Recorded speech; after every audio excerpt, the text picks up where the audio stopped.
point. Thank you, Chairman. Good morning. The scandal of the LIBOR rigging is still very fresh in people's minds. And so I'd like to ask you, Mr. Fisher, whether you consider that, along with now an investigation into oil price potential fixing, whether you think there has potentially been rigging of gilt auctions, and specifically on the 10th of October 2011, an auction of gilts was cancelled because of fears that the price was moving in some manipulated way. Do you consider that there has been manipulation of gilt-edged? No, we in all our operations, we think very hard about how market participants might behave, and we try to design operations to account for that. We spend a lot of time looking at what happens and talking to market participants afterwards. And we always reserve the right to not complete an operation if we think something untoward has happened. On that particular occasion, the auction wasn't cancelled, the auction went ahead, but we did not allocate any purchases to one particular bond that was being offered to us, whose price had gone up very substantially in the market that morning, against the run of the market trend. So on that occasion, our methods actually demonstrated that there was something to be concerned about, and we took the appropriate action. And the market generally welcomed that. But we do pay a lot of attention to those sorts of market moves, and that was taken as a shot across the bows. But yes, I agree with you, the scandals around the rate rigging has been very distressing. But just to go to the nub of this, so you're saying that the Bank of England dealt with it with, as you say, a shot across the bows. So are you saying that there was an attempt to rig a gilt auction? We don't know. We're not an investigative authority, so we couldn't drill into exactly what had happened. So we passed all those details across to the investigating authorities, and it's with them. Which is the it was at that FSA, time, the FSA at the time, yes. And is now the FCA. Yes. And so what progress have they made with their inquiries, and to what extent do you follow it up? I have followed it up. I can't comment, and they would ask me not to comment on any investigations they may or may not be running. So does this run the risk then, in a few years' time perhaps, of being investigated as akin to the day when the US regulators talked to the Governor of the Bank of England about potential LIBOR rigging, and the Governor of the Bank of England simply passed it on to the BBA to look at, and the BBA didn't get round to looking at it? Is this similar to that? I mean, if you suspect... No, the BBA are not an investigative authority, and the FSA/FCA are. Okay, so you're saying that they have a statutory duty to investigate whether... Yes, they can go in, for example, and look at telephone records and email records and things like that, which I can't. So all I can see is what happens in the operation in the market prices, and I can take the appropriate action to protect public money, but I can't follow that up. I can't go into a firm and see what they're doing. I can ask them, but they can tell me what they like. So will the FCA be reporting back to you on their findings, and will there be appropriate action taken? What would you expect to happen as a member of the Bank of England? I really can't comment because it's sub judice. Okay, but you can tell me whether you expect to ever hear from them again on the subject or not. Yes, I would. You will hear from the FCA again on yes. whether auction has been attempted to be rigged. Yes. And do you consider that the processes around the gilt-edged auctions are sufficiently robust, bearing in mind the very blatant rigging of LIBOR and the possible suspected rigging of oil prices?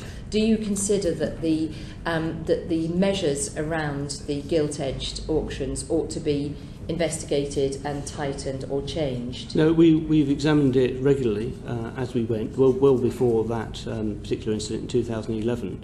And part of the design of the operations was that rather than buy one gilt at a time, we bought from a selection of gilts. So on that particular one, there were 10 gilts. And we know it's possible to squeeze one gilt in the market in that fashion, if that's what happened. But it's not possible to squeeze 10. And so it was very obvious to us here what was happening. That one gilt was moving not consistent with market, it was actually moving in the opposite direction to all of the other gilts in the market. So there was a clear signal. So the design of the operations was done intentionally to show up that sort of adverse movement. And so we have looked at it. We had never seen anything like that previously. We've never seen anything like that again. And There have been other instances where we've wondered about people's behaviour, so we call them in, we have discussions about them to see if we can understand what they're doing. And again, what usually happens then is they don't do it again, even if it was a perfectly legitimate thing for them to be doing. So we have a lot of discussions going on in the background, but this was the first case where we'd seen something where I was sufficiently concerned not to actually proceed with allocating against that particular bond. So your belief was that the market was being deliberately manipulated? There was that risk. I could not, so I did not have the information to conclude that. All the evidence we've got, we've passed across. But presumably you do accept, as the Bank of England, that since QE was largely designed to flood the market with liquidity following the financial crisis, that it would be quite astonishing if banks were then seeking to manipulate the market that was designed to bail them out at a time of great crisis. There would be an ultimate irony, not to mention a public outrage. I couldn't accept that QE was designed to bail out the banks. It was designed to get the economy going again, and rather to stop it collapsing, which it was doing at the time when we started. And to bail out the banks. Because without bailing out the banks, we couldn't get the economy going. Yeah. QE was really intended to work around the banking system. We were trying to get money out into the economy as a whole. And in fact, it was designed... Yes, I understand that, but my point is, would it not be utterly outrageous if an auction were being rigged when the whole point of QE was to try and undo the damage ultimately caused by the banks themselves? If that's what somebody was doing, it would be thoroughly reprehensible and the appropriate So you would expect to see significant action. This wouldn't be swept under the carpet. If individuals or banks were found guilty, you would expect to see action taken. Yes, and I don't have all the evidence because I'm not the authority who has privy access to the relevant evidence. So, but if, bearing in mind that you don't have the access yourself, but if wrongdoing was found to be the case, would you expect that to be in the public domain and very serious consequences? Yes, that's usually the case with these sorts of investigations. Okay, thank you. Last question to Mr. Stheeman. Did you think or did you consider or worry about the fact when the QE programme was instigated that there could be the potential, since clearly the Bank of England was now the biggest buyer out there of government gilts, were you concerned at all that there would be the potential for front-running, rigging, any form of malpractice as a result of this very specific one-way only Bank of England as a big purchaser? Not specifically. I suppose we regard reverse auctions as carried out by the bank as similar to our own operations, which by their very nature are competitive. I think Paul made an interesting point when he said that their reverse auctions, as opposed to our direct auctions, are fundamentally different in that a whole array of stocks can potentially be offered. I'd also point out, though, that the ability exists to reject some of those offers if that was felt correct, and that's exactly what happened. But to go back to the point, the auction process is by definition, it is a competitive one, and it is a relatively, and I'm talking now about our own auctions, a relatively transparent one, where effectively we, and the bank does the mirror thing, if you like, we put into the market a block of paper to be sold to primary dealer gilt edge market makers all at one time at 10:30, and there is a competitive process whereby no bidder knows what another bidder is actually doing. You think? We assume, you're right, we can only assume that, but I suppose the strongest argument against collusion is almost is not just obviously the whole legal sanction, but it's also the fact that competition would suggest that that people are very desperate to make sure that they themselves are the one with that leading advantage. But clearly that collusion was a key point about the LIBOR rigging.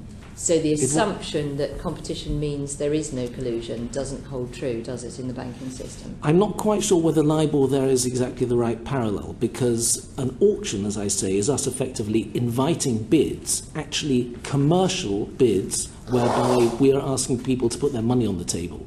LIBOR was something fundamentally different. It was about fixing, to use the parlance, fixing a specific rate, noting a specific rate at a given time, asking for specific quotes. That's not the same as the competitive commercial imperative that exists behind an auction. So then are you saying that the gilt auctions can't be rigged by the nature of the design? I wish I could give you a complete cast iron guarantee along those lines. I can't. What I am saying is that we have absolutely no evidence that our gilt auctions are in any way subject to any sort of what I call bad or even illegal market practice at all. And we feel that the presence of a number of primary dealers in competition with each other reduces the possibility of that. So you're confident that there won't be any evidence of wrongdoing when this inquiry draws its conclusion? No, I'm not saying that, because I'm talking specifically about our auctions, and the reverse auction situation which Paul referred to seems to me a fundamentally different operation. That was clearly something where I believe at the bank at the time identified a certain specific behaviour around a single stock amongst many, which they felt that they could reject.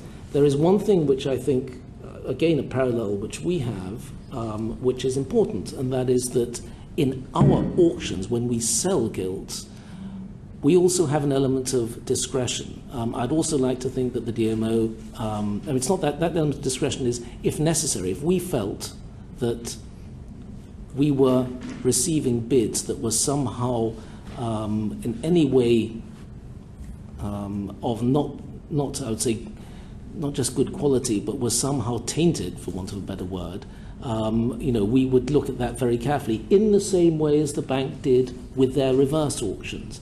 But again, sort of nobody can offer cast iron guarantees. And I think what happened, I don't know what the outcome of this particular situation with the bank is, but it's not the same process entirely as our own auctions. Can I just add one point, which is the difference with LIBOR is that the LIBOR rates were not observable. The banks were essentially making the rates up to put them into the LIBOR solutions. In the gilt market, prices are continuously available. So the advantage we have is we can observe how the pricing is changing. And if we think the pricing going into our operations isn't fair, we can then take action about that. So it's much more transparent than the interbank lending market. I'd have to disagree with that. I think LIBOR is observable. There's always interbank rates being bid and offered to each other amongst banks. I accept what you're saying is that that gilt prices are very closely pursued, but I think LIBOR is as well. I think no, there are far more transactions in gilt market. Far more. Well, I think the issue of collusion, Mr. Stheeman says that because you're competitively all bidding at the same time, that collusion isn't possible. Of course it is. If you know that there's a big buyer out there, you can, of course, all put the price up a bit, can't you? All of you, without even talking to each other. You all know which way the market's headed. So, I mean, I think collusion is perfectly possible. And I should add, I don't think I said it's impossible. I think it's unlikely because of competitive commercial pressures, but I cannot rule it out.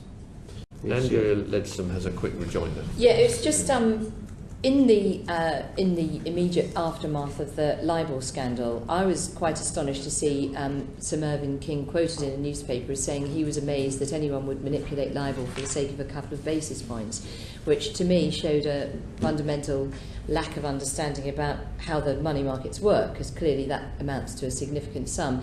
And I just wonder whether you've mentioned, Mr. Fisher, that in this instance it was staring you in the face that here was one line of gilts that was moving in opposite direction to how it should be moving. So it was a glaringly obvious either manipulation or something very strange going on that was absolutely right there in your face. So my question is this, really, bearing in mind the Bank of England has been a big buyer all the way through, is it not entirely possible that far, far smaller manipulations have been going on under your nose all the time, and the only time you could spot it is if there was something as glaring as you've just referred to on the 10th of October? Well, of course, you can never be absolutely 100% certain there are small things going on. We have looked hard at the movements of prices around our operations, compared that with movements around the DMO's operations, and we think we're broadly in line. But you can never be absolutely sure that somebody isn't doing something at the margin. I'm not sure how you would.